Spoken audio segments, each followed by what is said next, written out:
It's a frame of mind. It's helping them think through a frame of mind. Because of him, he has changed his community for the better because God challenged them. Are you faithful to where I place you? Even though you hate it, I placed you here. What are you going to do about it? And then in light of your vocation, how do you use that to really be able to change your city and your community through that? A very warm welcome to the Luzon Movement podcast for those who have a passion to accelerate global mission together.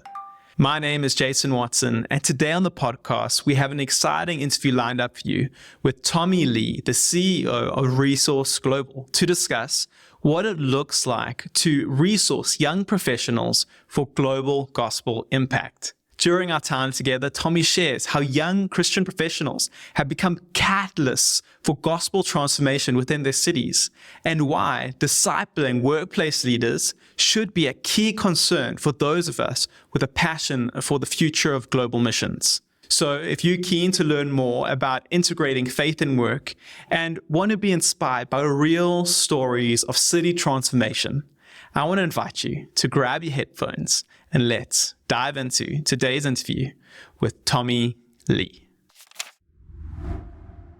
Well, Tommy Lee, welcome to the podcast. It's great to have you with us. Jason, I am honored. We got a chance to meet each other for the first time when I was in Pretoria, and now here we are. So thank you very much for having me on. No, I mean, it was so exciting. You know, very rarely do I meet someone before they enter into the podcast studio, whether it's in person or remotely like now. And during our time that we met, you mentioned that part of the backstory to Resource Global, which we'll talk about, comes out of the Luzon gathering that was held in Cape Town. And I'm really excited to get into that. I'm really excited to talk about workplace discipleship and kingdom impact through the workplace. But I really love to kick off this podcast by just hearing the backstory to the individuals that join us. And so to kick us off, could you just share with us how you fell in love with Jesus and with his kingdom? You know, I think where it wasn't as much as falling in love, but I grew up in a place where, Jason, literally, the only reason I'm here in Chicago, and I live in Chinatown, right near Chinatown in Chicago. And my mom, I have a twin brother, and I have a younger sister. And my mom did not send us to church. We did not go to church growing up. We actually went to a Catholic church. And my mom was sent us to a church youth group because there was a teacher in high school that she really respected who told my mom, you need to send your kids to church to learn social skills. Jason, that's how I ended up in church, because he thought that we had no social skills. And so we went there for youth group. And it was during that period of time in high school that I was bullied by how I looked. I was bullied because I was overweight. I wasn't the smartest compared to my brother and my sister, all of that stuff. And it was during that youth group, I had this one youth pastor who really helped me to understand the importance of Jesus in my life and what he means to my life, how he loves us. And that really is how I came to know the Lord, through all of the anger, the insecurities, all of that stuff. I was able to find Jesus. Oh man, I think that's such a beautiful story, you know, and kudos to all the youth pastors out there who have to work with and get to work with so many young people. Yeah. And I think this is such a beautiful testimony of their faithfulness. Do you have anything to say to youth pastors who are listening to this? Jason, the very youth pastor who came, I still remember he grew that ministry from 20 students to thousands of kids, but he was so hardworking. And when we were new to the youth group, he will come and pick us up, my brother and sister and I, and drop us home. That dedication, it was never about himself. It was always about giving opportunities. And he created these student leadership teams that allowed us to have ownership. It was that very thing that created me a love for ministry, a love for mentoring people, working with young leaders that I still carry to this day. And so for all these youth pastors, continue to believe, continue to encourage, continue to allow them to dream. I am a product of that very vision and work that you guys are doing. You know, as I look at you and I know what you're doing for the kingdom of God, I realize that we never know the seeds that we are planting. and the hard work of sowing every single Sunday, every single weekday when you are taking care of those youth. Like God is doing an amazing work. And so you came to faith in your youth group, and you are now leading a global organization called Resource Global. Could you share the origin story of Resource Global? Like, what inspired you to start this organization? And could you share with us what you guys do? Yeah, our Resource Global is built on the very fact that young Christian marketplace leaders are the catalyst for gospel growth in their cities. I love what our director of communications, Rachel Quatron, said to me is the work of Resource Global and cohorts is to help our cities become a better place because they live there, because our cohorts live there. The city should be a better place because you live there. It actually started during my time over at Lausanne. Before that, Jason, I didn't really think about global missions. It just wasn't on my radar. I saw the importance of it, but I still remember sitting in a church back in the 80s.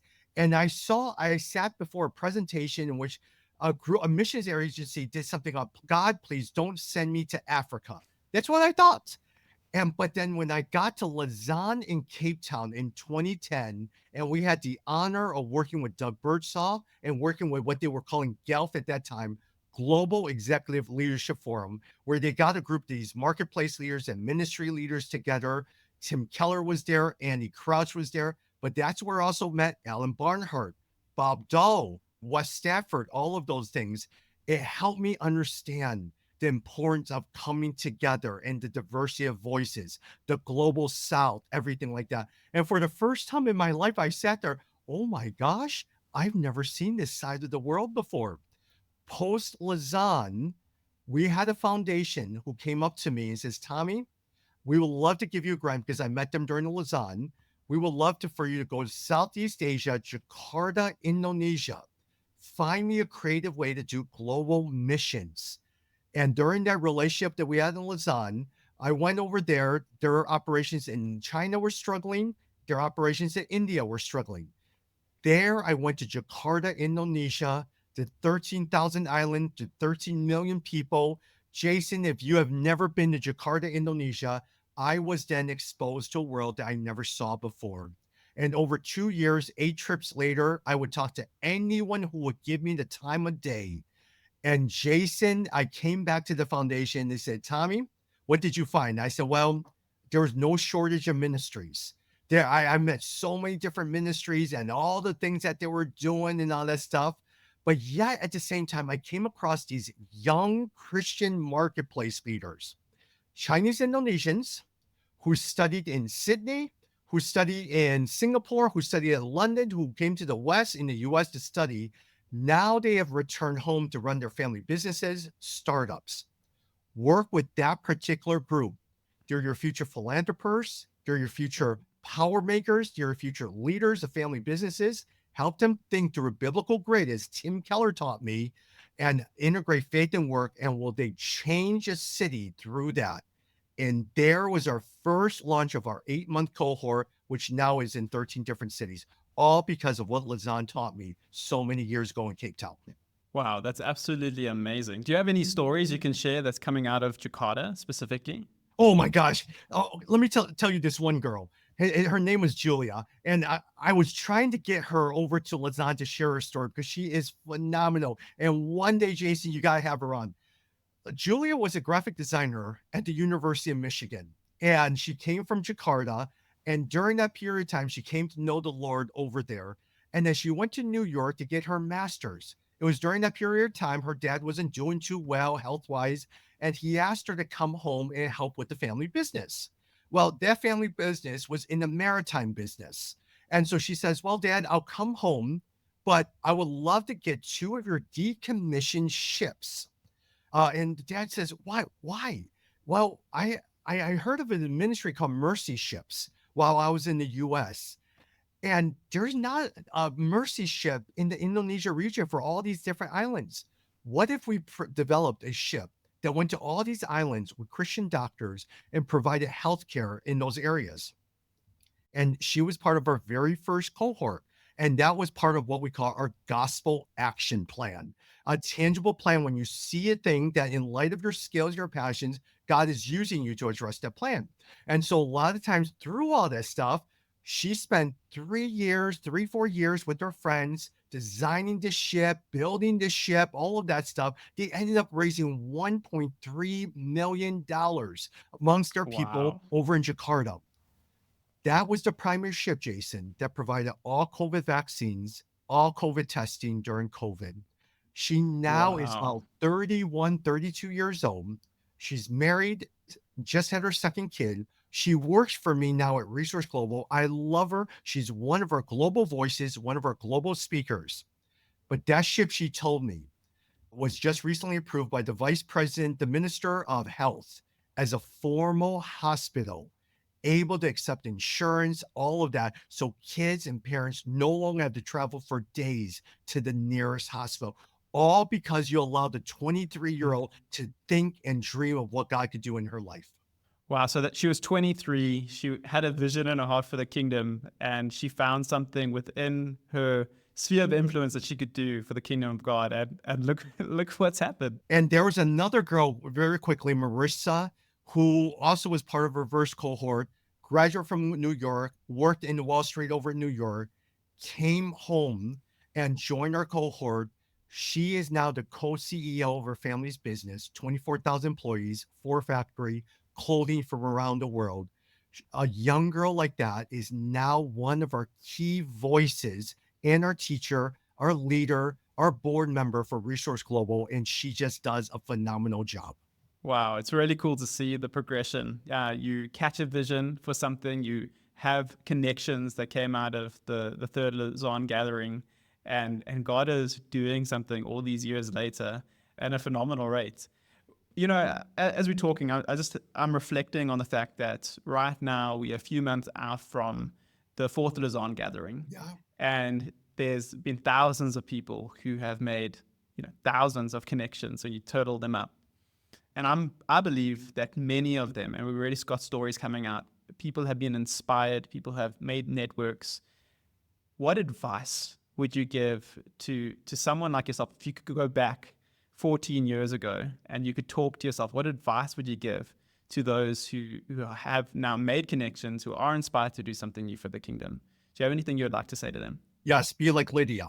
And what I meant by that is Lydia literally was a successful CEO who came from the modern day Turkey and came over to Philippi. And she was a religious person who on her work travel was looking for a place of worship. And so there's no place of worship inside Philippi. So she goes out to the city gates and goes to the riverside amongst a group of women. And on that very Sunday, Sabbath day, who shows up? But Paul, Silas, Luke, and Timothy shows up. And there she hears the gospel for the very first time. This powerful CEO. And she does something that all of us should learn. She invited them to stay with her and took one step and invited them into her house.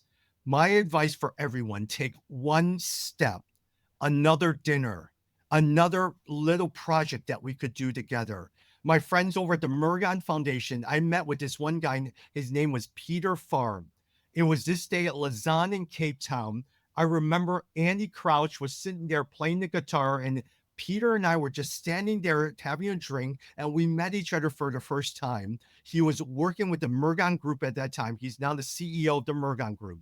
And we talked about one thing that we could do together. And now that friendship has spanned 10 years now. We've worked together on launching a cohort over in Nairobi. We've continued to develop it. We talked about South Africa. We're working on South Africa. We're working on different places, all because of that one conversation. Wow. One step. That's all One it step. takes. Take one step. Because a lot of times you don't know what's going to happen. So take one step and make sure you guys are comfortable with each other and figure it out. Yeah. So Tommy, I want to talk about workplace. I want to talk about discipleship among young people in the workplace.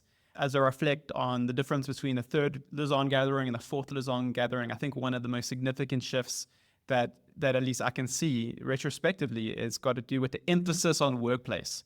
A handful of people in the third gathering around that topic, close to 1,000 people gathering during the fourth Lausanne gathering to talk about workplace. Why do you believe the workplace is one of the most strategic mission fields for today? You know, a lot of times, one, as countries become closed off, who's the one person that's going to have access to all of these different places? These workplace leaders. And so you could be faith-based leaders, but you go into a country and you run such a profitable revenue generation that helps the country as a whole. People will sit there and say, you know what? I know you're a Christ follower, but you could stay in this country because of the good that you're doing for these countries. And then help these businesses think, what does it mean to grow your profit, your revenue stream, and to have and make such a difference? And then how are you going to steward your company in order to really be sustain gospel initiatives around the world? So you have all of these different things to fund all of these things. I love these ideas with marketplace leaders, especially these younger ones who want to dream, who want to partner, who want to try new things. They're trying to figure out how to change the world. How do you help them to think? How do you help them to encourage to really be able to have ownership? So one of the challenges that I found that I've had, and I'm speaking within my own context here, is helping workplace people see the role that they play in the kingdom of God.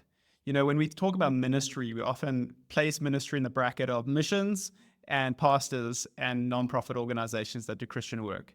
But that 99% fail to see, they see themselves as Christians and they don't see themselves as people that do ministry. So when you're mentoring leaders, how do you go about encouraging them to see their workplaces as a place of worship and of mission? If there is one thing, Jason, is what my seminary professor taught me so many years ago at seminary. And he says to me at my last meeting before I graduate, Tommy, my words of advice to you.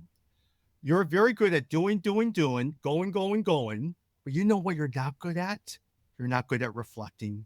You do not know how to reflect. You don't know how to slow down.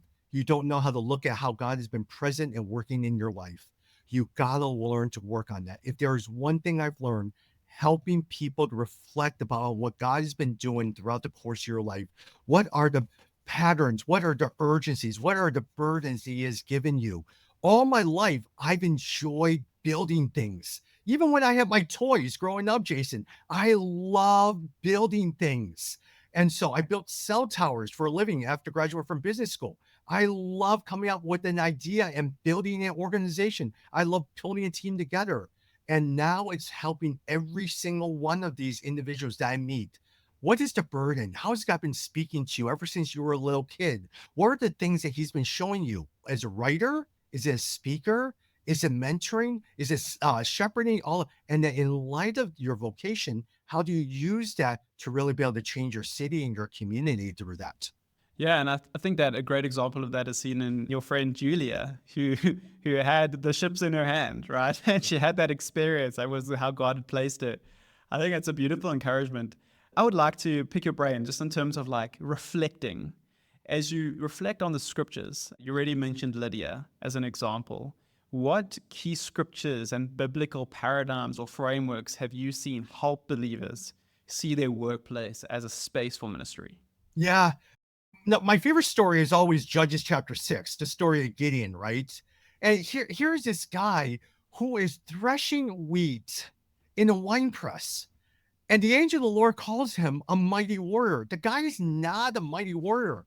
God's picture of us is different than the one that we see of ourselves, that other has of ourselves. And later on, the angel of the Lord says, you're going to fight the Midianites. And Gideon says, are you serious? God, you know who I am? My clan is the weakest in Manasseh, and I am the weakest in the weakest clan. You know where that puts me? I'm dead last. Jason, the angel of the Lord never disagrees with them. He doesn't say, well, your clan isn't the weakest and all that stuff. In the scriptures in Judges 6, it says to him, go in the strength that you have, and I will be with you. He never says, you're wrong. Your clan is weakest. No. You're right. Your clan is the weakest. And you're the weakest in the weakest clan. Go in the strength that you have, and I will be with you. Later on that night, he then comes back and he says to Gideon, tear down your altar and put the proper altar in its place. Before you go fight the Midianites, tear down the altar. So go in the strength that you have. Understand that my picture of you is different than the one that others have of yourself. But where's your heart? Make sure you have the proper altar. That's the one thing a lot of times that guides me. How are you helping leaders address their heart? But how are you able to help them be secure in who they are? Because that's how God has designed you. That's who God made you to be. And in terms of reframing that idea of ministry is only for the pastors or only for the missionaries, missions is only for the missionaries. Are there any key scriptures that you've seen really help people reframe and say, actually, this is for me too? So I can go in the strength that I have, that actually I'm called to ministry. If you look at look at the Old Testament, you have Esther, you have David, who was a king in government. You have Nehemiah, who also was in government. You have the university in Daniel. But more so, a lot of times compare the story of Zacchaeus and Matthew. There is one person who's a tax collector. He says, pack up, Matthew, everything you have and follow after me. But then he says to Zacchaeus, the chief tax collector, he doesn't ask him to pack up everything and follow him, but follow him as a chief tax collector. Stay where you are. Compare the two stories. Is Matthew better than Zacchaeus? No. But it's the two roles that God has called you to be. What is he calling you to do? How has he designed you? And for me, I had to find that journey because I thought coming out of business school that work in the corporate world, eventually I'm going to go to seminary and be a pastor. But once I became a pastor, I realized that's not what you're calling me to do. And I'm okay with that because you could use me in something else. So what advice would you give to the Christians listening today who are feeling called to make a greater impact in their workspace, but they're not quite sure how to start? Because when we think about kingdom impact within our workspace, you might think of like an awkward conversation about Jesus at the water cooler, but the way that you're framing it is so much bigger than that. What advice would you give them to start living out their faith in the workplace? The best and easiest, and we can sit there and talk about projects. We can sit there and talk about ideas that you have and all of that stuff. Jason, the only thing for those who are sitting here, be faithful to where God has placed you at this moment. Be faithful to where God has placed you at this moment. Be excellent in wherever God has made you to be, wherever God has put you to be. Even in the job that you hate, even with the people that you don't like, even as a dead-end job, all of that stuff. Be so faithful and change the area that you're working in such a powerful way in how you interact with every single person, from your boss to the janitor to the front desk to your admin to anyone you are. And so where they sit there and say, wow, what is that difference? And whatever job you're given, do it with excellence. Jason, I will say this. My first job out of business school, I got hired to build cell towers at a company called American Tower. My first job is I got there and says, Tommy, we just acquired 200 towers from Verizon Wireless. All the files came in, but there's no order to the files. It all got dumped in the file room. Your job for the next 4 or 5 months, put order in the file room. Jason, I'm sitting there. I'm a university student. Go hire an intern or a high school intern. But am I faithful to where God has placed me? I did not realize God was going to use that time in those 4 or 5 months to create me in the discipline to look at details, to look at infrastructure, to log, categorize, to look at soil reports, to understand what geotech reports, construction drawings, foundation. It created me the foundation of organization that I still use today. All because I strive to do the best job I could do. That's so good. Tommy, I would be super interested to hear from you. You're dealing with workplace people in multiple continents, multiple countries, and you're trying to inspire them to do exactly what you've just spoken about: work with excellence, see your workplace as a place of ministry.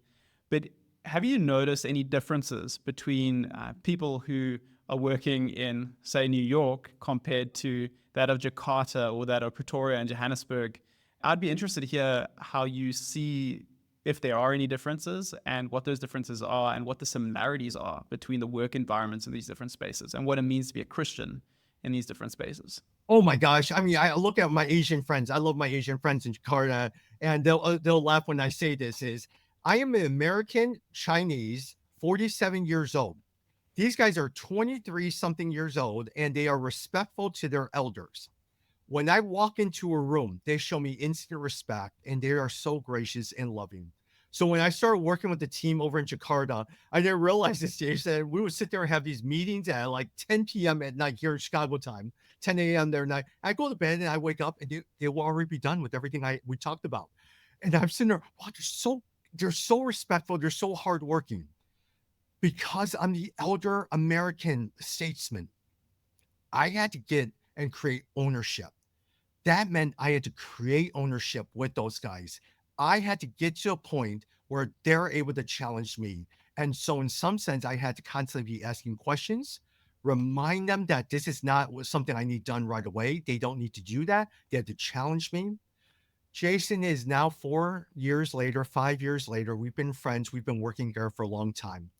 For them to sit there and say, Tommy, I disagree with you. Tommy, why are we doing this? We should be doing this. I love that. My role with all of these guys, whether it's in Sao Paulo, Cluj, Nairobi, is less of a president, but more of a facilitator to draw the best out each one of them. I would say my Americans, they'll always tell me exactly, they'll disagree with me all the time, but it's working with the other countries and giving them the permission and allowing them to have ownership, and you're allowing them to be part of that process. I was also reflecting as I was prepping for this interview that many of those who are listening to this may very well be ministry leaders in their own right, part of missions organizations or nonprofits who have connections with workplace leaders who may very well have funding from friends and family and connections who are in the workplace. And I was reflecting on the role and the responsibility that we have as ministry leaders with these kind of relationships. What role and responsibility do we have in the process of equipping and discipling those within the circle of influence that we have? Jason, your role and our responsibility is to honor them, to continue to care for them. The money will come. Look, I mean, here we are talking with the ministry context. You're going to need funding, and you're going to get those funding from the ministry leader or the marketplace leaders, and they know it. And a lot of times they'll be happy to do it and all that stuff. But before that, help them to realize, help to honor them by honoring how God has gifted them, and find opportunities to really be able to respect that, find opportunities for them to serve. Your chairman of Lausanne, Bob Doe, is one of my dearest friends. And so Bob, every time we could sit there and talk about money, and he knows I'm going to directly say this, but we don't talk about money hardly at all. Maybe once a year we'll talk about funding. The rest of the time we're talking about opportunities that he could use for his speaking and teaching and leadership and mentoring. We're just now talking about, should he go to South Africa, or he was just in Jakarta recently. Is he going to Nairobi? It's just honoring their time, respecting their time, and not just constantly be bombarding for him about money. Find opportunities to say, hey, look, let's talk about money this time, but always honor how God has gifted them and wired them. That's a great example. Do you have any other examples from your own experience with workplace people? You were at a workplace yourself that could really add value to the ministry leaders listening here and their engagement and relationship with their donors or just their family and friends who are in the workplace. Take time out to listen to them. That's why I like doing a lot of these podcasts. Listen to their story, ask questions, be a student of their life, hear what they're saying when they tell you about how they're passionate about certain areas. Jason, if someone's sitting there and all they're talking about is how much they love mentoring the next generation, how they love shepherding, how they love having those conversations, empowering people. And then now I'm sitting there, well, can you volunteer and help me out with our tech plan or our AI plan or something? I'm not listening to them. But if there's someone who loves AI or something like that, work with those guys. As you listen, find opportunities to work with those guys. Because even for me, a lot of times I have limited time. But if you find an opportunity that fits in with my passion, I would love to help you as much as I can. That's so good. And tell me, let's reframe it in terms of the church, right? Because every single one of these Christians in the workplace, hopefully rooted and established in a local church. Yes. If God had to call you, Tommy, and he had to say, Tommy, I want you to drop everything. I want you to become a local church pastor. Yeah. What steps would you take to better disciple the the young working place people or the working place people within your congregation? What would be the first steps?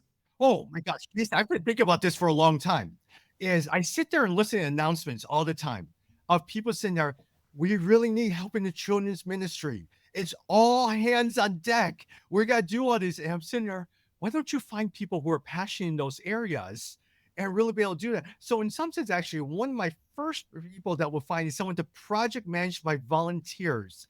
I want you to create a group of people who are very passionate about sitting down, identifying what people are very good at, and sit down with them. And then find the opportunities in the church that would fit their skill set or their passion. And for the next 5 weeks to 2 months, I want you to serve in that ministry and come back and let's regroup. Did you like the opportunity? Did you not like the opportunity? All that other stuff. And then if you didn't, let's find something else and then work through some of those things. Now, there are certain opportunities within the church that where we do need everyone to come together. Then let's talk openly, guys. We really do need people in the children's ministry.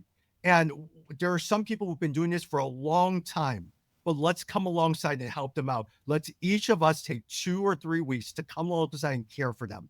How do we understand it? Those are some of the things that I would love to do. Find things.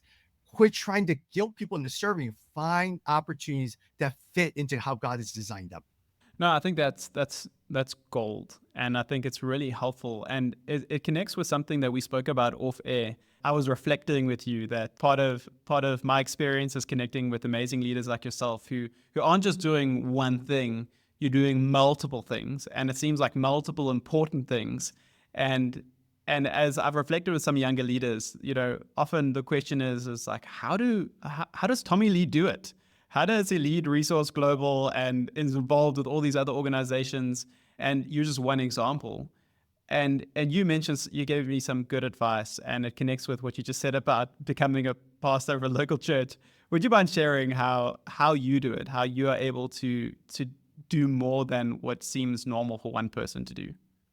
Project managers in my life. When I was building cell towers, Jason, I had to oversee in 180 days, I had to put up a cell tower. And I had T-Mobile with 20 towers. I had Sprint with 25 towers, Verizon with so many towers, and all these things. Every single week, we had to sit on deployment meetings for all of these companies, and you had to give a status report. They'll throw a tower out there, and you better know exactly where those towers are. So then now with Resource Global, I created all of these project managers. It starts with Donna. Donna is in my life. She coordinates all of our social media, our writers, our event planners. Everything goes through Donna. Every single hour is built in with podcast interviews, deliverables, working with our accountant, look at credit card receipts, everything like that. I have someone who actually is working through all my emails. So I'm not stuck with the 5-year-old and 10-year-old home who I love dearly. I can't be working on emails at night. I got to care for them. So then I have Kara who coordinates all my emails, all the stuff that I need to do. She'll sit there and send it out to people. But the things that I need to look at, I'll look at those emails. So every single thing is accounted for, but you got to be able to let go and find people that fits your personality, who are able to do things, and you all work in sync. They're not your secretary. They're not your admin. They're your project managers in a certain area, and you work collectively as a team, and you talk about giving them credit and always honoring their skills. Wow. I really hope that encourages someone, and maybe it frees up someone's ministry just a little bit to have project managers. And I like the way that you reframed their title from they're not your assistant, they're your project manager. Is there a reason why you make that reframing? More so, I think a lot of times is we see someone as an admin who just sits there and does the work that you don't want to do. But I'm saying a project manager is an extension of who you are and is always looking at the goal and the deliverable and helping you extend and do your job better. And I actually found it in former stay-at-home moms who formerly worked in the corporate world. Jason, those are some of the best, phenomenal people. They're older. They have kids who are now in school. They have a 10 a.m. to 2 p.m. free. They'll stay with you as long as you want, and they'll be with you for years. And they'll sit there and they'll come up with ideas. Say, Tommy, here's what I think you should do. Give them freedom, give them trust, give them the honor, and they will take places that you can only dream of. So let's talk about Resource Global. We've spoken a lot about workplace ministry, but I'd like to focus in on your organization and the contribution that Resource Global plays within Global Mission. And so, could you just share with us what do you believe the unique contribution of Resource Global is in terms of global mission and discipling workplace leaders? As the different cities continue to grow economically and scale, everything like that, all these communities are going to need church plans. They're going to have ministry initiatives, all these things. These young marketplace leaders are going to be your future leaders, volunteers, elders, philanthropists, business owners, family businesses, startups, all of that. They're in your city. Help them to really understand what it means to be a steward. These are your future engineers, doctors, lawyers, all of that stuff. But they're also some of your future elders and all of that stuff. Work with those guys. Our focus is on that group, not seminary students. There are groups that'll do it, not church planting, not ministry leaders, young Christian marketplace leaders, how to help them think and use them to make a difference in their city and cities around the world. And so for us, right now, we're 13 different cities: Cluj, Nairobi, Pretoria, Johannesburg, Cape Town, Jakarta, Kuala Lumpur, all of those different places. I want someone from Jakarta to learn from someone in Cluj. I want from Cluj to learn from Nairobi. How do we create a network where these people are learning from people in their cities, but in cities around the world? Yeah, and I'd like to dig in a little bit deeper there just for a moment, because one of the topics that came out of the listening report leading up to the Fourth Congress was this global recognition that there is a need for discipleship. And I think the biggest question that people have, that we recognize there's a need, but the answer to how do we disciple people, or for a local church pastor or for a ministry leader who's got a friend who's a believer and loves Jesus and wants to do something for his kingdom, the question is how? Like, what do we do to help disciple these workplace leaders so that they can live into the calling that God has for them? And so how does Resource Global, what is your strategy to help equip and resource these young leaders? Jason, we have an 8-month cohort. Now, at the same time, you sit there and say, Tommy, what's your secret? Can I get your 8-month curriculum? What's this key to your success? I said, I'll give it to you. And you're going to sit there. That's it. And literally, month 1 is gospel story. Month 2 is gospel-centered identity, then mission, then leadership, then faith and work, and all that. You're sitting there. They're very broad, general topics. Exactly. Every single one of our city has these general themes that everyone operates. In January, all the cities launch their cohorts, and we look at these themes because it comes down to the city director to contextualize what does gospel identity, mission, story, leadership look like in Cluj, in Nairobi, in Pretoria. The last thing you need is for Tommy Lee to sit there and say, here's what you need to learn about leadership because it worked for me in Chicago. So you're going to have to learn that. Yeah, that doesn't work for me in Nairobi. Well, it doesn't matter because I'm the leader. You're going to have to do this. But no, you got to contextualize it. You got to do all those things. And then there's the gospel action plan. Let's come up with a concrete action plan that applies what you're learning. But more so, in everything that we're hoping to do, it's forcing them to think. Every single one of our teachers, every single one of our mentors, every person from the US, from the West, from local speakers, everything, we're asking them, help the leaders to think. Don't give them the answers. Draw it out of them. Allow them to think. And so a lot of times universities, especially in different, aren't always conditioning to helping them people to think. They want people to memorize and learn a skill. I want them to think. I want them to make mistakes. I want them to process. And so we'll have stories from people who made mistakes, who failed and failed miserably, and help them understand what their thinking process was during that time. And how do you measure success with a program like that? I mean, how do you measure whether someone is growing in their discipleship? Do you have any like structures in place in which you can measure that? You know, it's funny you mentioned this. I mean, and the presence of Resource Global in these cohorts, are they going to be more spiritual? Are they going to give more? Are they going to read the Bible more and all that other stuff? Those were the early things that we're trying to figure out because I was sitting there writing these foundation. How do you measure your success? And then, well, if they read the Bible more, was it because of Resource Global or their local church? Did they pray more? You don't know. So we started working on these gospel action plans. What is a tangible action plan that, just like Nehemiah, when you look upon your city, there's something bothering you. There's something that doesn't sit well. And in light of your strength, your talent, what is one tangible thing that you could do? So we started working on these gospel action plans. What is something that measures how they're synthesizing some of those things? Now we're trying to, as we're looking at our strategic plan to grow from 13 cities to 25, we're now going a little bit more. Should we still dig deeper to how we're changing the life of individuals? So you caught me at a point where we're moving from, let's look at Bible reading, praying, to gospel action plan, to what's next in terms of what we need to do. Could you paint me a picture of how that plays out within the city? Because your vision is to see a city transformed. You mentioned Julia and you've mentioned Marissa. Yep. What other examples do you have of individuals who have come through this cohort and seen tangible difference within their city? It could be even a simple plan. Look, there's not many people like Julia who raised $1.3 million and created a ship to go to 13,000 islands. Fair enough. It Yeah. was even a police officer in South Africa who came into the cohort and was grumbling about where he was assigned. He was assigned and stationed where electrical power grids. And he's sitting there, this is a waste of my time. I got a job that nobody wants to do. It's boring. It's beneath me. And in some sense, with police officers, there's so much corruption and bribery that goes on. And so you had this police officer who joined our cohort and didn't like his work. But during that cohort, when we talked about doing your best, giving your best, honoring God in everything that you're doing, he said to himself, what if I showed up for work 30 minutes early, an hour early, and I got to know the people in my neighborhood, and I got to know the stories of the people in my neighborhood.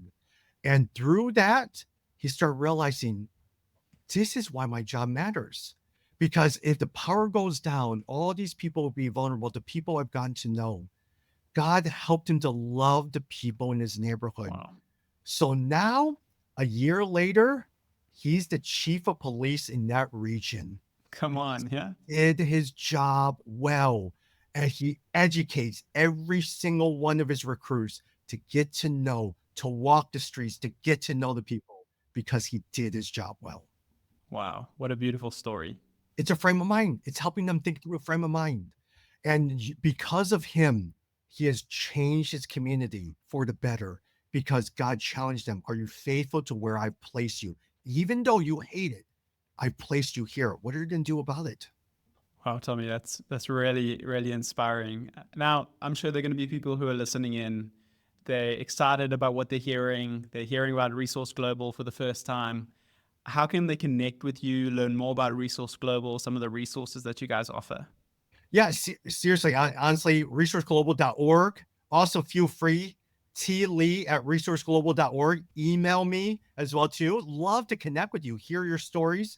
We're just beginning in Sao Paulo as well, too. Samuel de Lima, who is over at Lausanne, he is starting our first cohort in Sao Paulo. We're going to do one in Cluj as well, too. Our first group of people are doing in Cluj. And so we're trying to figure out what the next step is. What are our cities? I got to find people who own the city, know the city. My dear friend Ray Baki, who has since passed, always told me to exegete the city, learn the city, find people in the city that you could partner with, because God has already been doing the work in the city before you were born. Honor the city by finding the people and partnering with those guys in the local cities. Very good. You also have a podcast. Up next with Tommy Lee. Hey, look, I mean, I love the Up Next with Tommy Lee. I have the NFL fantasy matchup where, hey, we all got to have hobbies in our life, and is fantasy football, but our Resource Global one is Up Next with Tommy Lee. Wonderful. So, Tommy, we're going to wrap up the podcast. It's been so good to chat to you. Do you have any final thoughts or closing thoughts that you'd like to leave with our listeners? Yes. The reason why I know Resource Global will succeed is because Resource Global was never supposed to go past year one. When we first launched a cohort in Jakarta in year one, I was diagnosed with cancer right in my sinus, 4 centimeters tumor in my, and the doctor says, we're going to give you chemo radiation is going to last for 10 weeks. You will live in pain for 10 weeks. That pain will not stop. That pain will not go away. It will grow in intensity. It will destroy the inside of your mouth, the outside of your neck, and all that stuff. You will not be able to eat or swallow. All right. First week, whatever. Second week, radiation, all that stuff. I lose all my taste buds, all my saliva, never comes back ever again to this day, Jason. Third week, I'm in pain for the next 10 weeks. The inside of my mouth disintegrates, all the skin disintegrates. I have about 36 canker sores for 10 weeks in my mouth that doesn't go away. I am sipping water, which liquid, with straws because I can't swallow anymore. My wife comes up to me. We had just started our first cohort in Jakarta and says, Tommy, I think it's time to shut Resource Global down. We haven't made much money from this ministry. We're still in debt. You put in all our life savings in this. It's time to shut it down. I didn't tell anyone about after this first cohort, I was going to shut it down and close up shop. I was not present for this very first cohort, but that Jakarta cohort emerged with Julia, Marissa, Abraham, Jonathan, and all those guys to show me of what could be. And there I sat in my bedroom when I was in the most pain. And God says to me, Tommy, don't you ever get so cute to ever think the success of this organization was because of you. You did nothing to do this. Now we're going to grow this and we're going to go to different cities, but don't ever build it upon you. I have never forgotten that. Resource Global is never built on one personality. It is the contributions of all of us, because God has told me from day one, you didn't start this. You are merely a facilitator of what happened. Now go and allow these men and women to continue to make a difference and allow them to do that. And that has always been our calling. Wow. I don't even know how to end this podcast. That's such a profound story, and it's inspiring. Tommy, thank you. Thank you for your time. Thank you for sharing your testimony with us. Always. And I think it's a real example to me, and not only those who are listening, of faithfulness through the hard times and being able to listen to the voice of God, even when we're determined in ourselves. Thank you so much. Thank you for having me on, Jason.